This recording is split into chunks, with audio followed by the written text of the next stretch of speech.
আসসালামু আলাইকুম প্রিয় দর্শক, আশা করি সবাই ভালো আছেন। আমিও কিন্তু অনেক ভালো আছি।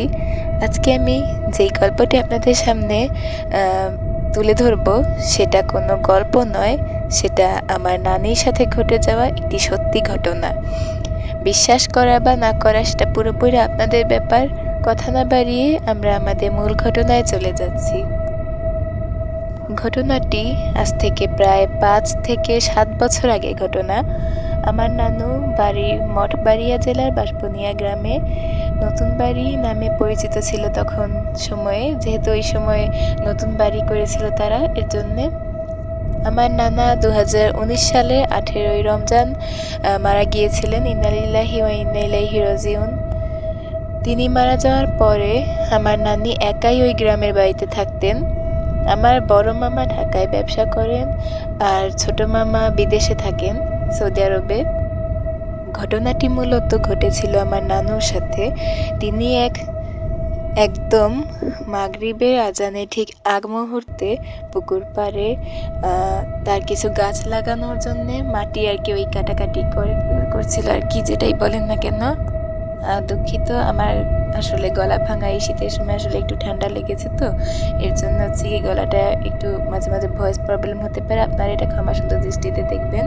সো আবার শুরু করছি। হঠাৎ তখন সে দেখতে পেল তার বাড়ি দিয়ে আসা যাওয়া যে মেন রাস্তাটা আর কি, সেই রাস্তাটা প্রায় ১০ থেকে ধরা যায় ১০ থেকে ১২ বছর বয়সী একটা ছেলে, মাথায় কোনো চুল নেই, পুরো আর কি টাক বলা যায়, আর শুধু একটা লুঙ্গি পেঁচানো ছিল আর কি, ওই কাঁসা দেয় আর কি যেটা বলেন আপনারা, সেইভাবে করে আর কি দাঁড়িয়েছিল। নানি ঠিক অপোজিট সাইডে, মানে হচ্ছে কি উল্টো সাইডে দাঁড়িয়েছিল। বলে রাখা ভালো, তখন নানি বাড়ির আশেপাশে অনেক বাড়িতে এমন ঘটনাই প্রায়ই শোনা যেত। তো নানি পুকুর পাড়ের উপরে উঠে আসার পরে ছেলেটিকে দেখে ডাক দিতে থাকলো, কিন্তু সেই ছেলেটি নানির দিকে ঘুরেও তাকালো না। নানি একটু মানে অদ্ভুত ছেলে মনে করে তার দিকে একটু মানে এগোতে থাকলো, কিন্তু নানি যতই এগোচ্ছিল দেখা গেল যে ছেলেটা ততই জমির পানির, যে নানির বাড়িটার যে পাশে যে জমিটা, সেই জমির যে আর কি পানি ছিল আর কি, চাষ করতো ওখানে ওই জমির মালিক। সো সেই জমির উপর থেকে হেঁটে যাওয়া শুরু করেছিল। এখন নানি কিছুটা বুঝতে পেরে ওখানেই দাঁড়িয়েছিল। সে বাসার ভেতরে হঠাৎ ঢুকে গিয়েছিল, তার বাড়ির ভেতরে ঢুকে গিয়ে দরজা জানলা আটকে দিয়ে জানলার এক সাইড থেকে দেখছিল। হ্যাঁ, দেখলো যে ওই ছেলেটা তখন মানে খাল পার পেরিয়ে একদম হাঁটতে হাঁটতে সোজা একদম একদম সোজা গিয়ে মিলিয়ে গেছে। এখন নানি দেখে একদম পুরোপুরি অবাক হয়ে গিয়েছিল যে এটা নিশ্চয়ই কোনো ভূত পেতনি, শয়তান বা শয়তান তাকে হয়তো আছর করতে এসেছিল, এমন হবে।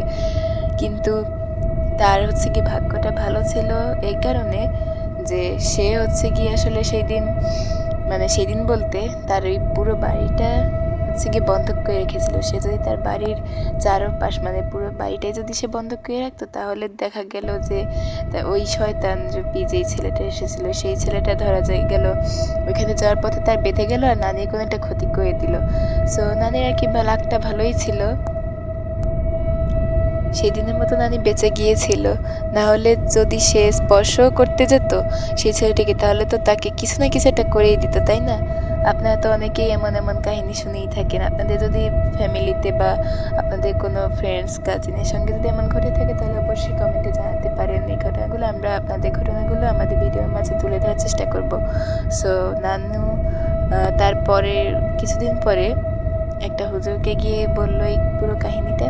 সে বলেছিল হচ্ছে গিয়ে তার বাড়িটা হচ্ছে গিয়ে বন্ধক করা ছিল বলে তার বাড়িটা কোনো রকম ক্ষতি করতে পারেনি, আর তিনি যদি সঠিক সময় বুঝতে পেরে থেমে গিয়েছিলেন বলে সেদিনের মতো সে বেঁচে গিয়েছিল।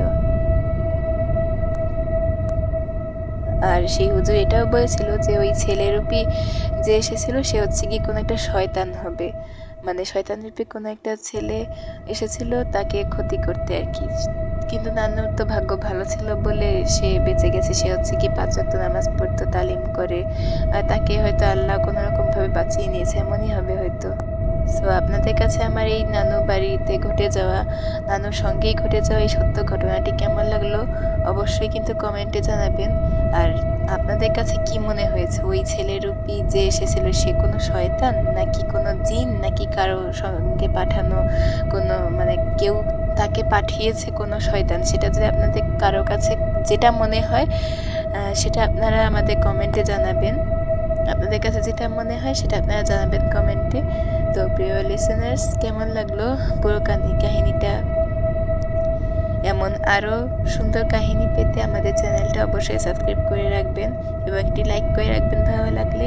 আপনাদের জীবনে আপনাদের পরিবারে আত্মীয়স্বজন বন্ধু বান্ধবদের সঙ্গে যদি এমন কোনো ঘটনা ঘটে থাকে তাহলে অবশ্যই আমাদের কমেন্টে জানাবেন।